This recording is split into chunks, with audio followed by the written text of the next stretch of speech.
31 Mayıs'tan sonra diplomatik ilişkilerin İsrail ile kesilmesinin ardından 6 yıl geçti. Şimdi devlet yeniden İsrail ile diplomatik ilişkilerini geliştirmek, uluslararası anlaşmalara uyum sağlamak için İsrail ile anlaşmaya vardı. Bunu Mavi Marmara katılımcıları olanlar, yani orada bedel ödemiş veya kan sahipleri diye adlandırabileceğimiz şehitler ve yaralılar, bunlar hiçbir şekilde İsrail ile anlaşma gibi bir şeye doğru bakmıyorlar. Çünkü İsrail ile dostluk ve İsrail ile anlaşma demek ayıyla aynı ine girmeye benziyor. Çünkü İsrail Yahudi Siyonist bir rejimdir. Dolayısıyla bir Müslümanın Siyonist bir rejime güvenmesini beklemek de pek doğru değildir. Ancak Mavi Marmara hadisesinden sonra özellikle ortaya atılan Özür hadisesine baktığımızda saldırı açık ve aleni bir şekilde oldu. Ama buna rağmen Özür kapalı başbakanla telefon görüşmesi, bunun da kamuoyuna saldırı gibi açık bir şekilde yapılmasını beklerdik. Özür'ün açıklamasının. İkincisi Gazze'ye ablukanın kaldırılma hadisesi. Gazze'ye ablukadan ziyade ambargonun kaldırılması gibi bir, anladığımız kadarıyla, gerçi daha tam metin netleşmedi ama kamuoyuna yansıdığı kadarıyla bakıyoruz. Sadece işte Türkiye orada bir hastane inşa edecek. Türkiye yine İsrail'in denetiminde oraya malzeme yardım götürecek. Elektrik, su ihtiyacını giderecek Gazze'nin. Bunlar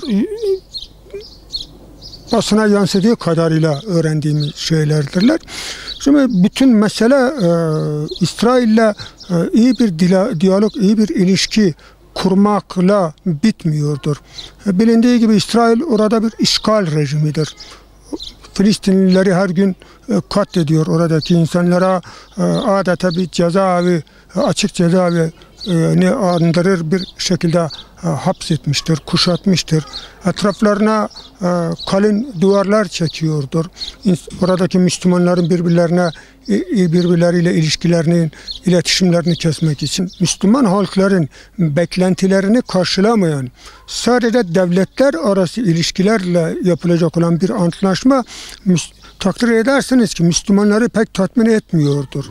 Müslümanları tatmin edecek tek bir şey vardır: Siyonist rejimin işgal etmiş olduğu topraklardan geri çekilip oradaki işgaline son vermesi. Dolayısıyla İsrail'e çok güvenilmez.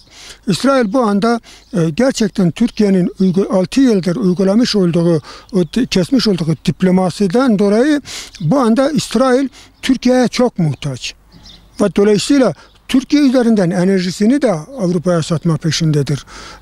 Türkiye'nin İsrail'le diplomatik ilişkisinin kesilmesi, onun çevresinde yer alan Arap ülkelerinin de onlara karşı bakışını değiştirmiştir. Yani Türkiye'den yana kılmıştır, İsrail'den yana değiştirmiştir. Dolayısıyla İsrail bizden çok barışa muhtaçtır. Yani Türkiye'den daha fazla İsrail barışa muhtaçtır. Dolayısıyla İsrail'in muhtaç olduğu bir barışı bizim yapıp onun elini güçlendirmemizin de bir anlamı yoktur diye düşünüyorum. Evet. Şimdi biliyorsunuz Filistin'de 3 tane ana akım vardır. Bir Hamas var, İslami Cihat var, bir de El Fetih vardır. Tabii burada en fazla ön plana çıkan Hamas'tır. Hamas'ın başındaki Halit Meşal 2 gün önce yine Türkiye'ye gelmişti. Başbakanla yapmış olduğu görüşmede veya Cumhurbaşkanımızla yapmış olduğu görüşmelerde Türkiye'nin Filistinlilere, Türkiye'nin Gazze'ye vermiş olduğu mücadele, destek, bunlardan yana teşekkürlerini ilettiler.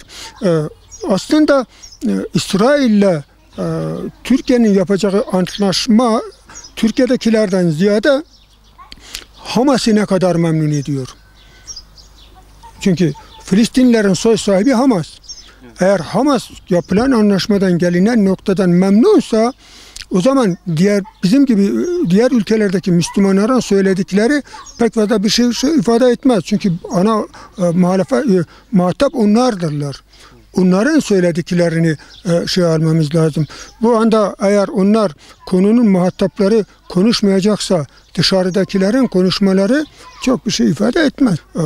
Gazze'ye gidecek olan bütün mallar Mersin limanından İsrail'in hiçbir denetimine tabi tutulmadan, Gazze'de de hiçbir denetimine tabi tutulmadan içeriye girecektir. Eğer böyle olursa bu tamam. Ama fakat yok, eğer yine İsrail'in denetiminde olacaksa ki tahmin ettiğim kadarıyla, yani yine basına yansıdığı kadarıyla İsrail'in denetiminde gidecektir. O zaman zaten bu anda İsrail'in denetimindedir. Buraya gidecek olan yardımlar da İsrail'in istemediği bir yardım gider mi oraya? Bu anda orada gerçekten ekonomik anlamda altyapı sorununda, sağlık alanında, ulaşım alanında, temel gıda ihtiyaçları babında, okul eğitim konusunda tamamen sıfırdır. Bunların yeniden inşa edilmesi lazım. Bunlara yeniden el atılması lazım. İsrail eğer bunlara bir sınırlama getirecekse o zaman İsrail'le yapılan anlaşmanın ne anlamı kalır ki? Şimdi biz yola çıkarken bize işte para verilsin, para alacağız, böyle bir hesabımız yoktu. Şimdi biz İsrail'in bana, yani Halim Elmalı'ya yaralanmasından dolayı ödeyeceği katrilyon dolarlardansa İsrail cezalandırılarak verilecek olan 1 liraya ben razıyım. Yani katrilyon dolarlara değil. Çünkü İsrail yine basına yansıdığı kadarıyla herhangi bir yardım kuruluşu vasıtasıyla o parayı mağdurlara aktaracaklardır. Dolayısıyla burada İsrail'in cezai bir müeyyideye tabi tutulduğu gibi bir şey yoktur. Ama İsrail 1 liraya mahkum edilerek o para bize ödenirse İsrail bundan sonra Filistinlileri katledemeyecektir. Gazze'yi bombalayamayacaktır. Niye? Çünkü yapacağı her katliamı, öldüreceği her insanın bizim davamız amsal gösterilerek katledilecektir. Bu anlaşmada en büyük ki temennimiz, inşallah son Dışişleri Bakanı'nın açıklamasına da baktık, yoktu, inşallah öyle olacaktır. Eğer anlaşma yapılırsa bizim İsrail'le yürüttüğümüz davalar düşmüş olacaktır. Eğer İsrail'le yaptığımız davalar düşmüş olursa bizim mücadelemizin de bir anlamı kalmayacaktır. Bana verdiğim milyon dolarlar para, ne yapacağım onu parayı? Orada benim Müslüman kardeşlerim katlediliyor. Orada işgal devam ediyor. Her gün gittikçe işgalini genişletiyor. Bunun bize ne anlamı olacaktır? Mavi Marmara baskınının gerçekleştiği 2010 yılından bu yana İsrail ile Türkiye arasında zaman zaman basına yansıyan iki ülke arasındaki görüşmelere tanık olduk.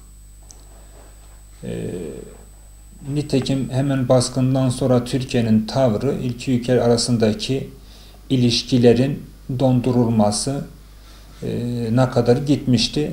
Sonrasında İsrail'in bu ilişkilerini düzeltmeye yönelik bazı adımları söz konusuydu malumunuz.